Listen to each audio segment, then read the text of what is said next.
A singing group all in one family. You'll never guess, Gail.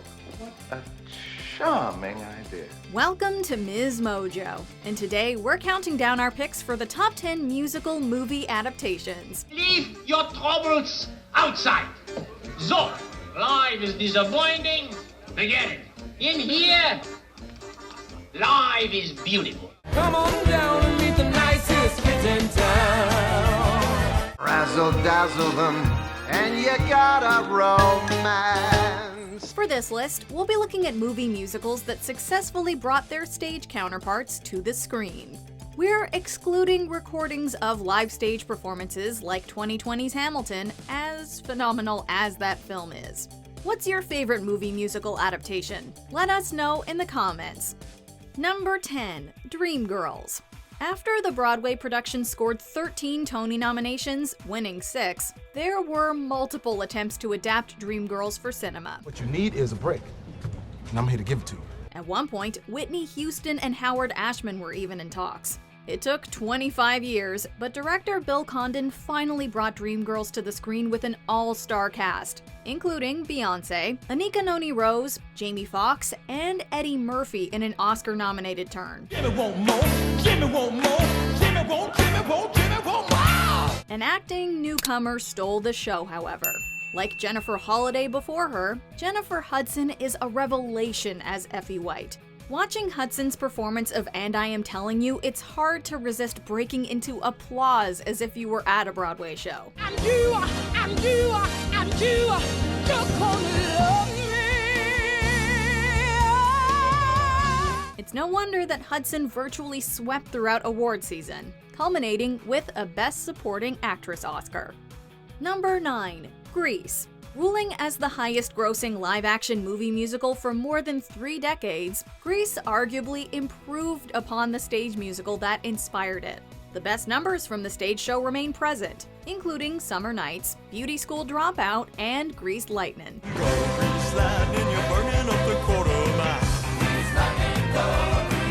The film also introduced several new staples of the franchise, replacing All Choked Up with the infinitely catchier You're the One That I Want, and giving Sandy an Oscar-nominated solo, Hopelessly Devoted to You.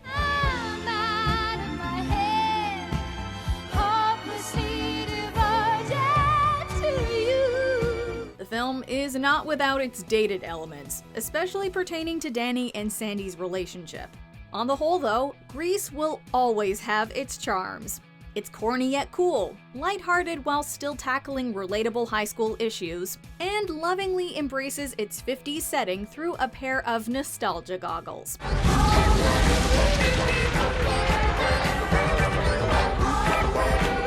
Number 8, Sweeney Todd, the Demon Barber of Fleet Street. Although Tim Burton doesn't come from a musical theater background, we can't think of a better-suited director to adapt Sweeney Todd. The Tony-winning stage show by Stephen Sondheim and Hugh Wheeler was draped in gothic imagery, tragic irony, and demented humor. All of this flawlessly translates to Burton's version. Have a little cruise. Is it really good? So it's too good, at least. Then again, they don't come in sins of the flesh. So it's pretty fresh. While Johnny Depp and Helena Bonham Carter lack the singing chops of their stage predecessors, both still bring a twisted passion to their performances. Depp is a menacing Todd, Bonham Carter is a lovably despicable Mrs. Lovett, and everyone has a ball in their respective roles. Well, try to do my best, my friends and neighbours. Equal parts musical and slasher flick, the film mixes several ingredients you wouldn't expect to mesh. Like Lovett's meat pies, though, you can't argue that it tastes so good.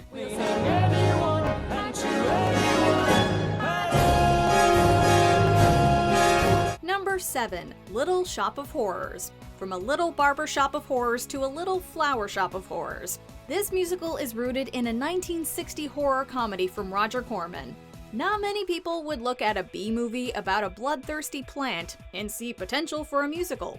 Howard Ashman was a creative thinker unlike any other, though. Take a chance, feed me in. You know the kind of eats, the kind of red hot treats, the kind of sticky licky sweets I crave. The off-Broadway show by Ashman and Alan Menken paved the way for this cult classic, which found the ideal director in Frank Oz. Ellen Greene reprises her role as Audrey, but the cast also assembles some of the decade's biggest comedic talents, from Rick Moranis to Steve Martin. Suddenly Seymour, he purified you. The film captures the whimsy, heart, and dark humor of its source material, although a happier ending is appropriately added for a mainstream audience. Number 6. My Fair Lady. Upon release, My Fair Lady broke records with its then unheard of $17 million budget.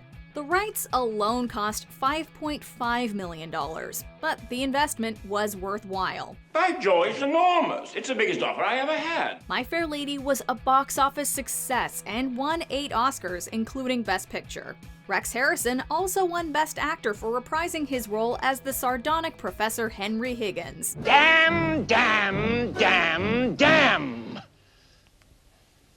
I've grown accustomed to her face. Julie Andrews didn't get to bring her version of Eliza Doolittle to the screen, as Jack L. Warner wasn't convinced she had the star power. Ironically, Andrews won Best Actress that same year for her debut film role, Mary Poppins.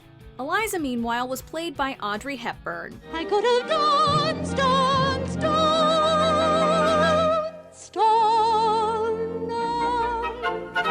Although Marnie Nixon dubbed most of her singing, Hepburn's comedic timing and charisma are what make us want to dance all night. Number 5. Hairspray.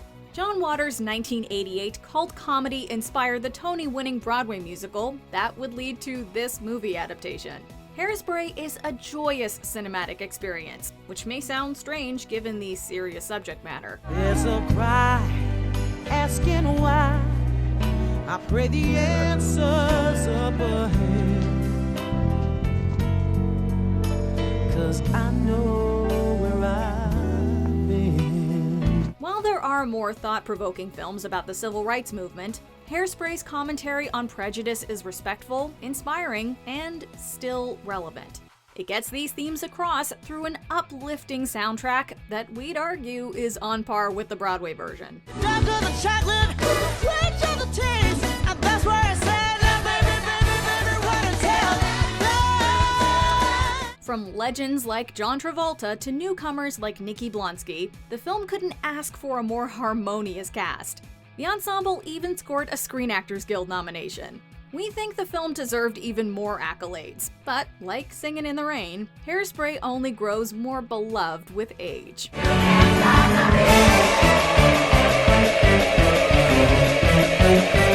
Number 4. Cabaret. Cabaret proved to be a smash on Broadway, but the film adaptation was a risky venture for a few reasons. Money, money, money, money, money, money, money, money, money, money, money. The film made several alterations, most notably changing Sally Bowles from British to American.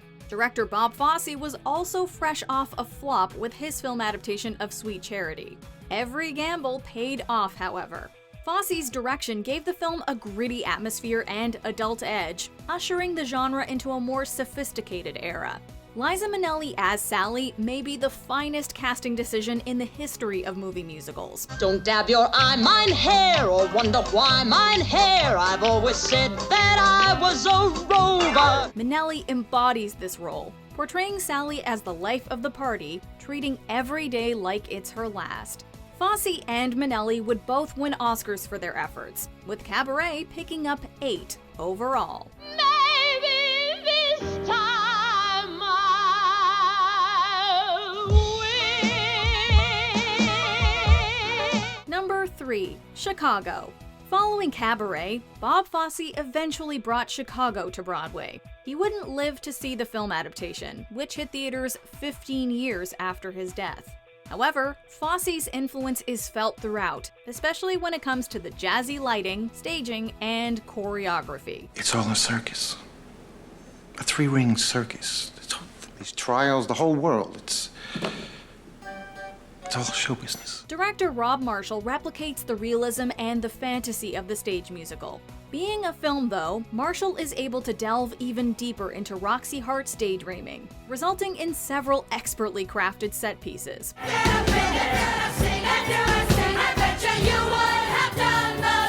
If Moulin Rouge brought the movie musical back a year earlier, then Chicago revived the movie musical adaptation. Becoming the first musical to win Best Picture in 34 years, Chicago reminded Hollywood that Broadway was ripe with material waiting to be adapted for the screen. Isn't it grand? Isn't it great? Isn't it swell? Number 2, West Side Story. Based on the stage musical inspired by Romeo and Juliet, West Side Story strikes a pitch-perfect balance between directors Robert Wise and Jerome Robbins. Something's coming, I don't know what it is, but it is gonna be great. Although Robbins directed and choreographed the Broadway production, he was relatively new to film. Wise had a proven track record, but he had yet to direct a Broadway musical adaptation. Here you are free and you have pride. Long as you stay on your own side. By splitting duties, the film got the best of both worlds, with Wise bringing a cinematic flair to the hard-hitting drama, and Robbins masterfully choreographing the musical numbers.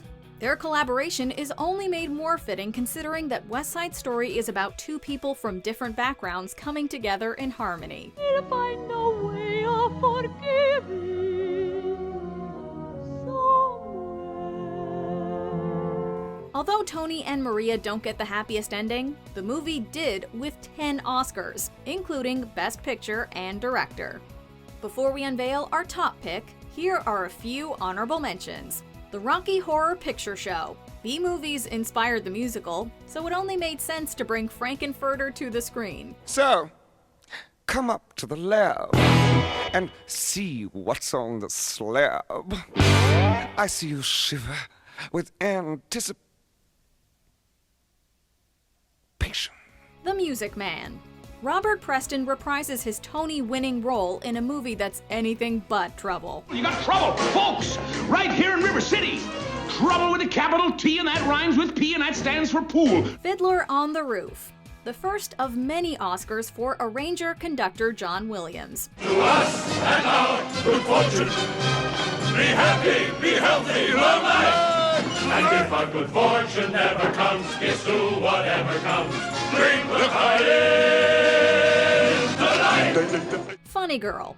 Barbra Streisand lost the Tony but won the Oscar. Isn't that funny? Nobody is coming.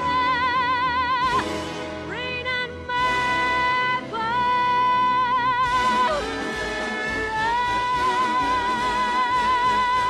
Oliver. The last musical to win Best Picture until Chicago.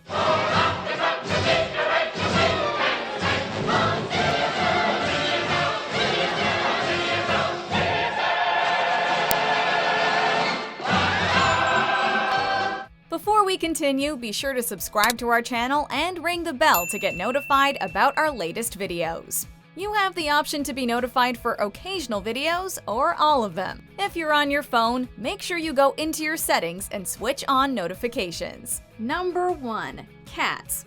We know it bombed financially and was critically panned upon release, but looking back years later, yeah, it's still a catastrophe. Here's the real number 1. Number 1. The Sound of Music. Robert Wise won another pair of Oscars for The Sound of Music, directing two of the greatest movie musicals ever. I have confidence the world can all be mine. They'll have to agree I have confidence in me. Once again, Wise remains faithful to the story's theatrical background while taking full advantage of the film medium. For example, the opening where Julie Andrews sings the title song could have been a straightforward number.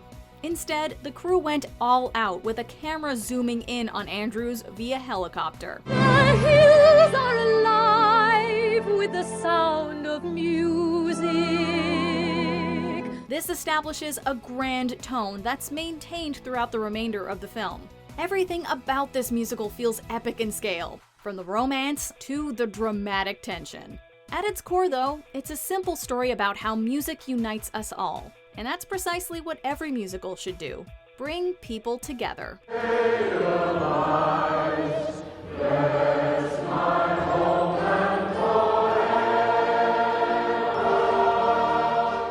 Do you agree with our picks? Check out this other recent clip from MsMojo. And be sure to subscribe and ring the bell to be notified about our latest videos.